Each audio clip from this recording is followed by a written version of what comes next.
People often believe that wealth protects the heart from breaking, that money can shield someone from guilt, loneliness, or regret.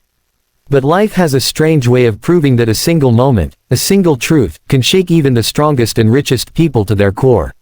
This story begins inside a mansion where everything looked perfect from the outside: gleaming floors, polished furniture, silent hallways, and a staff trained to move quietly, almost invisibly.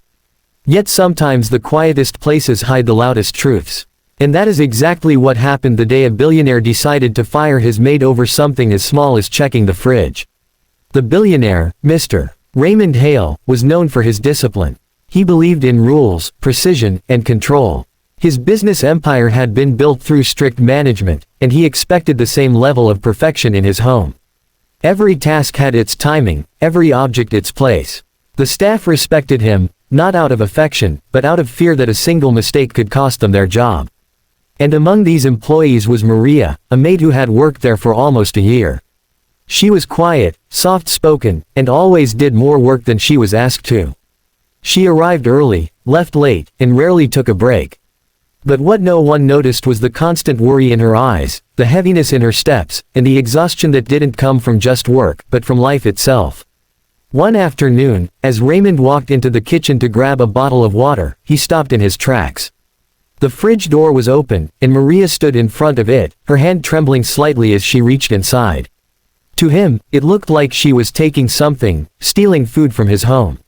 His anger was immediate and sharp.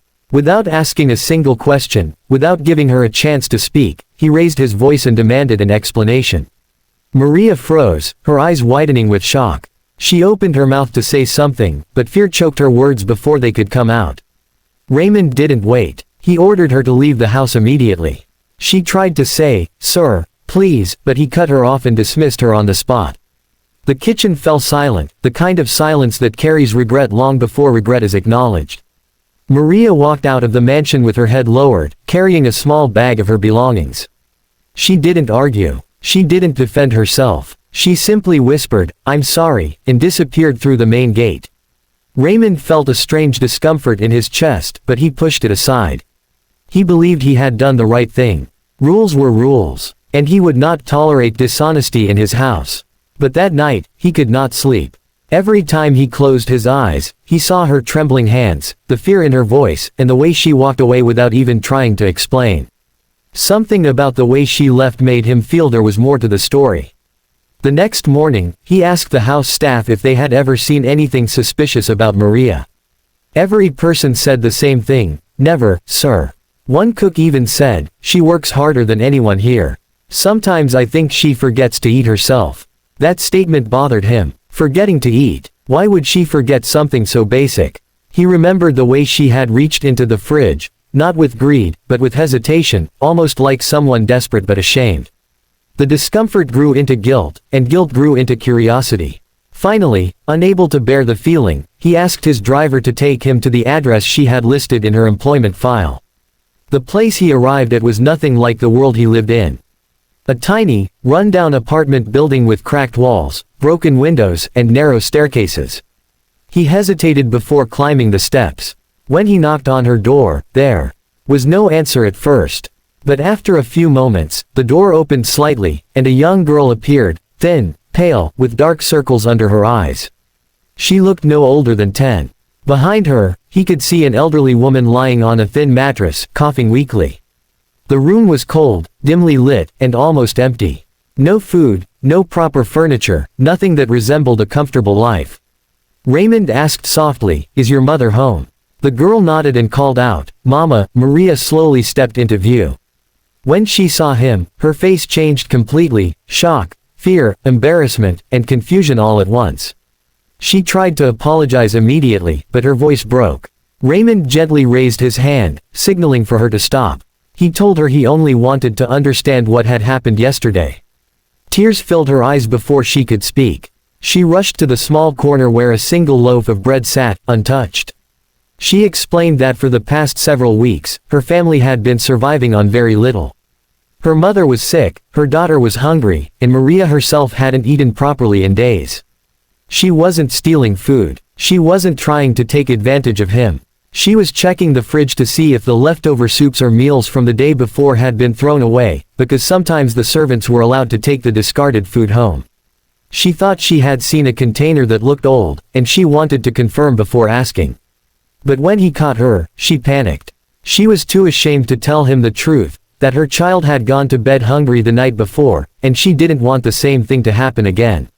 The billionaire felt his chest tighten. He looked around the tiny room, at the coughing elderly woman who needed medicine, at the young girl whose ribs were almost visible, and at Maria, who had been working non-stop just to keep them alive. He remembered how easily he had fired her, how quickly he had judged her without listening. The regret hit him so hard he had to take a deep breath to steady himself. He asked her why she never said anything. Maria lowered her eyes. She said she didn't want to burden anyone with her struggles, and she didn't want pity.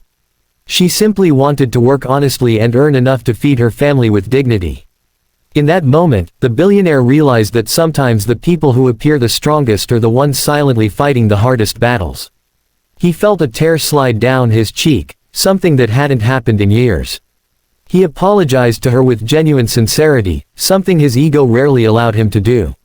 He told her he was wrong, and he asked for her forgiveness, not as an employer, but as a human being. The next thing he did changed her life forever.